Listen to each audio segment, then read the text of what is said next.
Hi, thank you guys so much for joining back into our Morgan James 2020 book launch series for spring summer.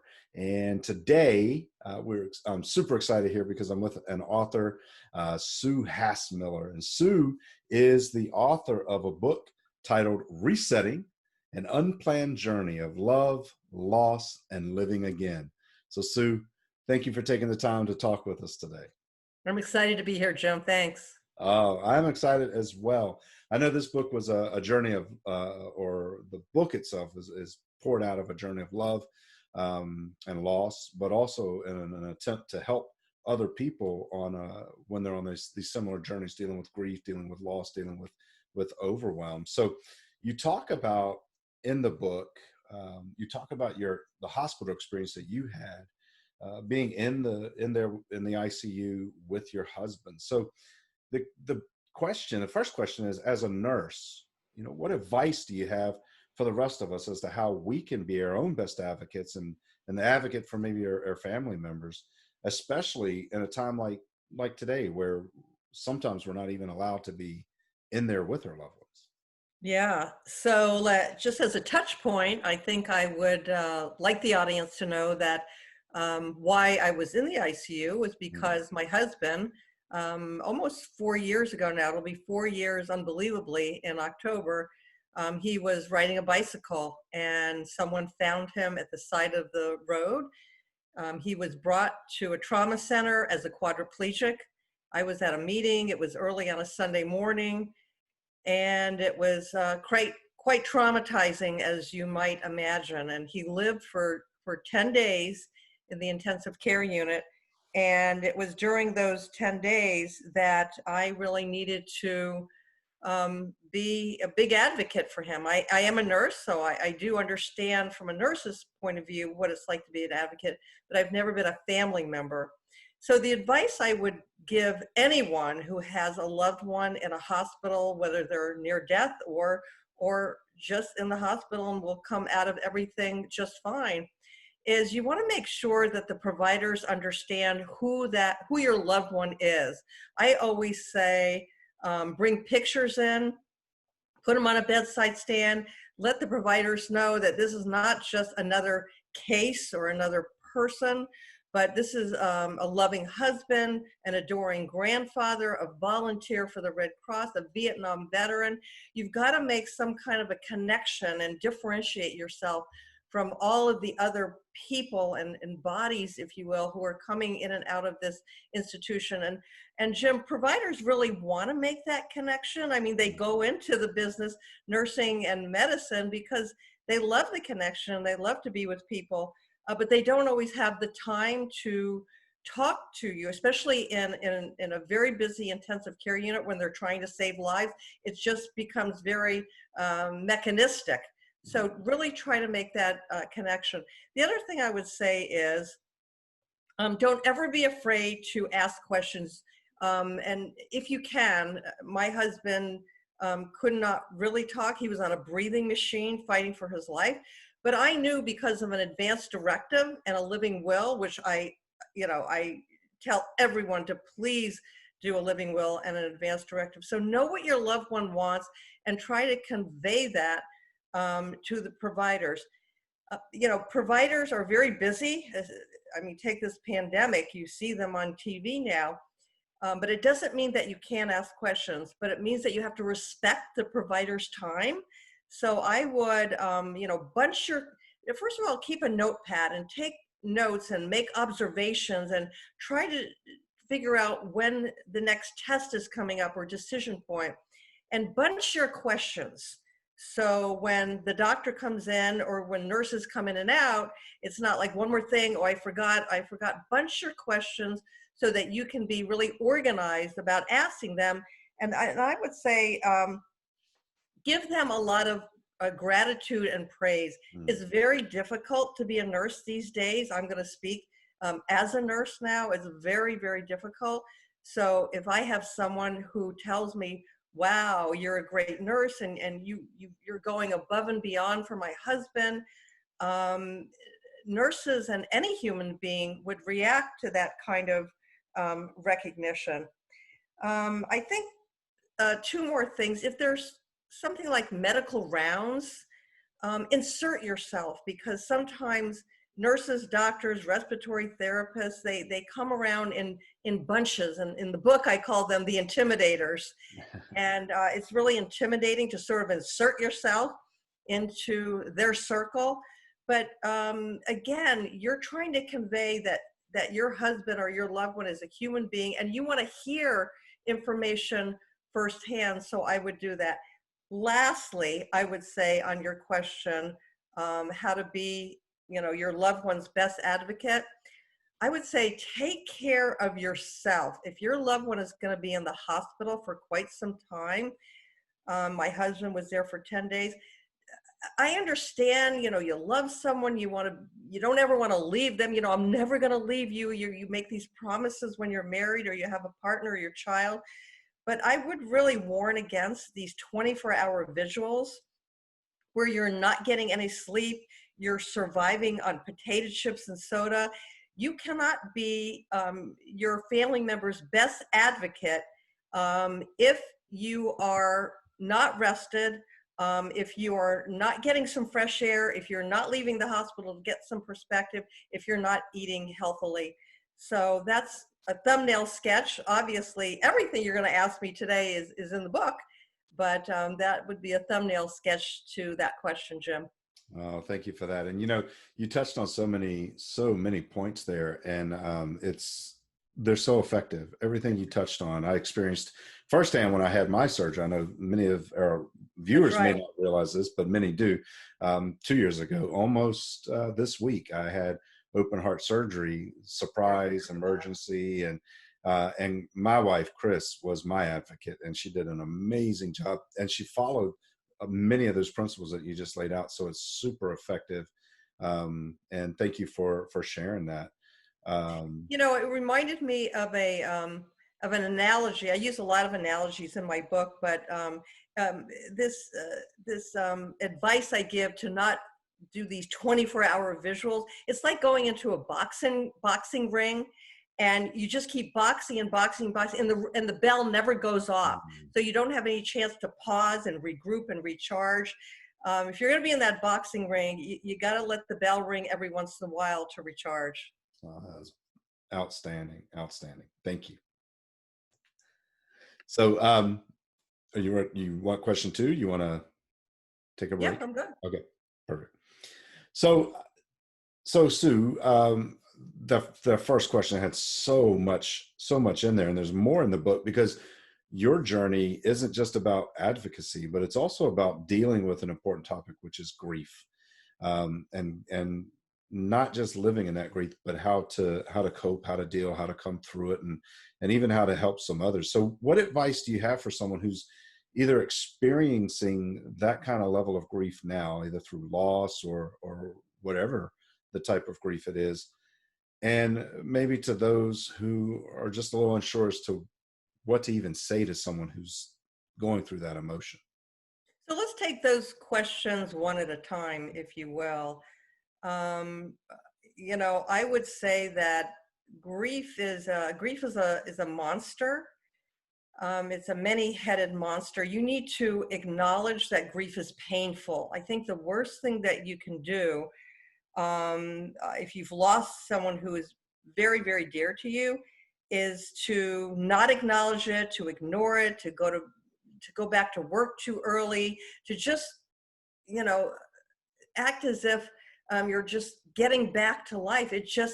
You can't do that, because I will tell you, as a nurse and as someone who experienced profound grief, grief not only is something that affects your heart and your soul, but it affects your brain, it affects your hormone system, it affects your musculoskeletal system, it affects every part of your body. And if you don't take care of that grief, again, I get back to, eating right and trying to get enough rest, acknowledging, becoming socially connected to your family and loved ones. That many-headed monster is going to rear its ugly head in the future. Experiencing grief I know we're during this pandemic, it's a lot about trend lines and flattening the curve and everything.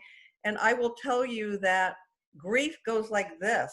Eventually, grief is up here, and eventually it goes down, and you can deal with that pain, but it's non-linear. I mean, anything can trigger it. An anniversary or a birthday or a special smell, anything can trigger that. And if you're not taking care of yourself and don't acknowledge it, then you're going to be a detriment to the healing process in the long run. I remember right after my husband died being very disoriented, walking in circles constantly. I lost my memory. So it just really affects every single part of you. Don't try to rush through it. I said that. Another thing I would say that I took on as my own advice, and I give other people who are grieving this advice: suspend all judgment.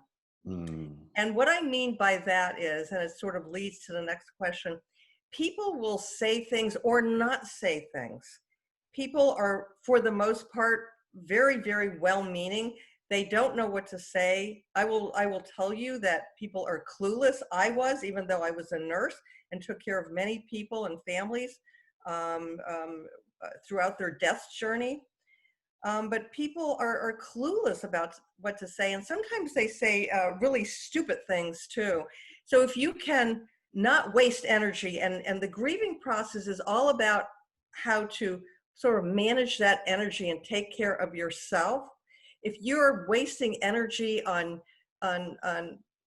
judging other people when they really were trying to help you, I would say just don't do it. Yeah. Don't do it. Support groups are really very, very helpful. The last thing I would say to a grieving person is, and all of these are lessons that I had to learn the hard way, depending upon the personality you have. I'm a type A personality. So when I lost my husband, I in the midst of all my grief, I was also panic stricken about bills because I'd never paid bills before. That was his job. So there's a lot of paperwork that goes along with someone losing someone, death certificates and living wills and lawyers and all kinds of things.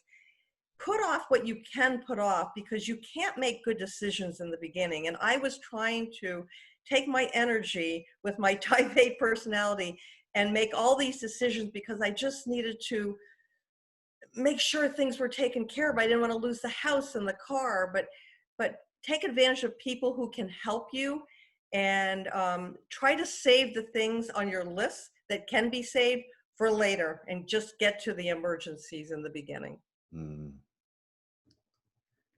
That's incredible advice. So, and what about someone who just doesn't know what to say to someone who's a grieving person? I mean, how can we help? Yeah. So this is a tough one. It was tough for me, as I said, and I've been around a lot of families throughout their death journey. The worst thing you can do, how about if we start there? Yes. The worst thing you can do when you are in front of a grieving person is to say nothing, just to look at them. If you even want to say, I have no words to say, that's okay. Just say that. The grieving person needs acknowledgement of that person, that person existed. So if you can, if you're a good friend of that, or a family member of the person who died, really acknowledge them in a personal way. When people said to me, "Oh my God, Bob, he could make me laugh like nobody's business," or "That Bob, he just took care of everything." And let me give you an example. My car broke down once, and so giving like personal examples that your loved one existed and he was like the best thing that ever happened. And it's a real myth. This is a myth. My mother even said this. My mother said to me, "I don't always want to bring up Bob, my husband, because I don't want to create more pain." Guess what? There's pain. There is pain. Nothing you can say or do will take away that pain or minimize it. So that's a myth to say that. And I've had people say that to me, oh, I didn't want to rekindle your pain. The pain is there. I would say that to the person who's grieving, again, you don't know what to say. So say things that you can say things that are sort of more neutral too. I'm so happy to see you today. You look more rested than the last time I saw you. So just sort of make facts about it, and don't overpromise. I'm a real big stickler for mean what you say and say what you mean. And when you're grieving, everything your tentacles, your sensitivity tentacles are like this. And if someone's promises you something and they don't deliver, like I'll always be there for you. What does that mean? You'll always be there for me. How about I'm going to bring you a chicken casserole next Thursday. Is that okay? Or how about if I help you with your thank you cards? So very particular things. And I wanted to, Jim, just read something in my book for a moment, if I could, that you're going to find maybe surprising. So let me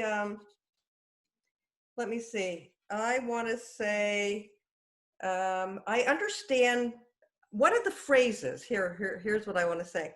One of the phrases that seems completely innocuous, but is a conundrum for newly grieving people is the phrase, how are you? How are you? Grieving people don't know how they are. They are certainly not good or fine, as the question usually hopes to elicit, but to go on and on about how you really feel is really simply unacceptable to most people. They don't want to hear. And a portion of my grief support group was devoted to strategizing just how to answer people when they say, how are you? How are you? Again, I understand that people are looking for signs of healings. They just want you to say, I'm good, I'm okay. To be authentic, to really go through your grieving journey, you cannot say things like that. So, in the beginning, sometimes I ignored people. And they were well-meaning, and I understand that, but I couldn't, in my heart, say what down the hall when I was walking down the hall, I couldn't say, okay. So I either ignored people in the very beginning. Eventually, I got to hanging in there. You have to be prepared for what you're going to say. And then, I think I'm good today. I don't know about tomorrow, but right now I'm okay. And that's something someone can ask you too. How are you doing at this moment? Right? And now I'm great, but it took a very, very long time. And that's just such a normal question to think about asking someone that, as that person, you don't even know what you're opening up or what you're stepping into. But yeah, I can see now how very difficult that would put a person in that place. Yeah, exactly. Yeah. You have to be careful with around holidays. I remember the first holidays, have a Merry Christmas. Probably not so much. Happy Halloween. You just have to find different phrases. I hope this holiday season is treating you with peace and kindness. Outstanding. Yeah. So if you're listening to this and you've been through this, or someone who are going through it, be careful what you say and how you say it. And then say something. But I think one thing that Sue mentioned here is so important, and we see this across all platforms, but especially in these sensitive times, is to make sure your intentions are where they need to be when you say something, so it's true. And don't make those promises that you are likely not going to end up happening, because people do expect, especially in that time, they expect you to fulfill on what you suggest. So I think that's powerful. So another thing that you talk about the time through the journey. You talk about the grief and the overcoming process and the dealing with that, but you also talk a lot about gratitude. So how were you able to express gratitude almost from the beginning, as you said in the book, when your husband was even in ICU, and then after he died? And what role What role does that gratitude play in the grieving process? Yeah, the first thing I want to say is gratitude is a choice. Mm. Gratitude is a choice. In the beginning, the pain and the suffering is so overwhelming, and the loss and your anxiety over what is going to be lost. Like, I thought I would have my husband. I thought he would be a quadriplegic and I would lose him as the man that he was. I had to go through that. But then I knew I was going to lose him permanently on this earth. And I began to look for little things. Remember how I said earlier that grief takes over your entire body, your hormone system, everything is affected. And I sort of knew in the beginning that gratitude was important in life in general. And we know from research that a person who is filled with gratitude a lot and expresses that gratitude, their levels of serotonin are higher. Mm. And that's the feel-good hormone, right?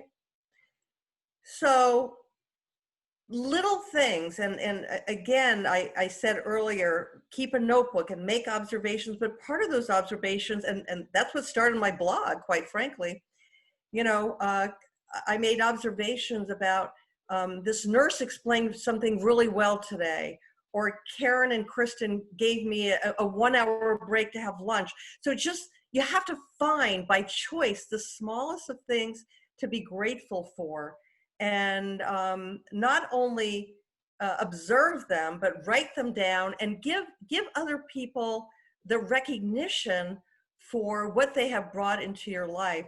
I was so overwhelmed by the amount of support that I got from different people, and I just let them know, and I let them know in a blog too.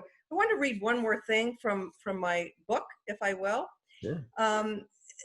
The book really, as I said, started out as a blog, but then when I went back a year and a half or so later, then I made reflections on each of the blog entries. So interestingly, I made a reflection on gratitude. So it says here, and this was pretty much, when Bob was still in the hospital. I said to myself, and in this reflection, I am struck that on what was clearly the most brutal and punishing of all days, his heart probably stopped that day, and they probably gave him CPR. Every day was brutal, quite honestly. But I found on this day, I found so much to be thankful for. Clearly, the practice of being grateful kept my nose above water as much as I needed to keep up the fight for my husband's life. I was holding on by less than a thread, but the power of family and friends gave me the energy I needed to fight. Mm. The way people rallied around me and my family was as incredulous to me as the horror of the situation itself. My family and friends and colleagues would seemingly do anything for me. I found that Abby, my granddaughter, was closest to God and would somehow bring me messages that I needed to hear. I have always held Abby's messages close. So gratitude, it's a choice. Take note, make observations, and tell the people who have given to you, tell them what they have given to you. Mm. And it becomes a positive circle. And I find, Jim, in this grief journey that I was on, I've helped a number of people in this journey now. And interestingly, you probably don't know, I will spring this on you in this interview. One of the people that I helped on a grief journey, he lost his wife suddenly at the end of 2018. I am now with this man, and we're going to be together forever. So, give your heart, help other people along the way, pay it forward, if you will, and show that gratitude. And I pass these lessons on to my new life partner now, Lou, who I'm with. And so I gave you a big surprise, didn't I? Well, congratulations, first of all. That is phenomenal. And, it shows that this life that we're on is a full journey. And we're going to deal with things up and down, all the time, but how we come through it and how we look to the future a lot of times can determine where we end up for an outcome. And your book beautifully tells this wonderful story. I remember when we first sat down and talked with you about it, and started this process of working together to publish it with Morgan James, just being overwhelmed of the story that you told, of the relationship that was there, of the incident that occurred, of the effects that it had, and just seeing you afterwards being you and being able to find you again and now moving forward. And that is such a strong lesson for everyone to learn. So, this book and your story is going to definitely impact so many people. And everyone watching this, you can get a copy of Sue's book, Resetting, an unplanned journey of love, loss, and living again. And you can get a copy of that anywhere you buy books. So the book is available currently, and it's out online. It's in the stores, of course. Once you can get back into the stores, then you can have an opportunity to find it in your favorite store as well. But if you need a copy of this, if you know someone who needs a copy of this, make sure you grab this copy of this book, because it's a powerful, powerful message. And I hope you heard from Sue's voice today, the passion that she has behind just helping others along their way on their journey. So that's right.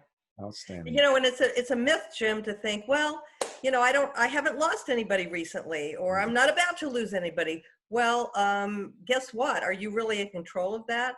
Yeah. So everyone in their life will experience grief in one form or another, or they will come across a person who they need to speak to about grieving. So can we say this book is for everyone? Absolutely. Absolutely. I believe it. So, Sue, how can people get in touch with you? Whether it's outside the book, or if they've read the book and they want to connect, or they're listening to this and they just want to find out more about what you're doing. Well, a couple of ways. They can email me on my Gmail address, hassmiller@gmail.com. And Hassmiller, Hassmiller, @gmail.com. Or I have a new website, nursesjourney.com. I do want to work on another book now about a follow-up to my story. So maybe we'll be talking in the near future. So nursesjourney.com. I'm very active on Twitter at Sue Hassmiller. I'm on LinkedIn, and I have a professional Facebook site. So I'm all over social media. People can, sometimes when people say, can I have your card? I'll say, you know what? I don't even do cards anymore. It's social media. Just put in my name and I'm there. Outstanding. Well, there you go. Thank you, Sue, for just taking the time to talk with us today and introduce your book out to the world. And I say this a lot to people, but I know our journeys, we go through them. They're difficult at times, but we go through them.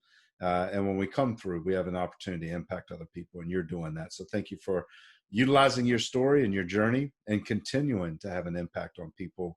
And I can't wait to see more. So thank you for taking the time today to talk with us and for just being who you are. Thanks, Jim. Been a pleasure. Awesome. So everyone watching, thank you guys for tuning in as well. And we'll see you on our next one.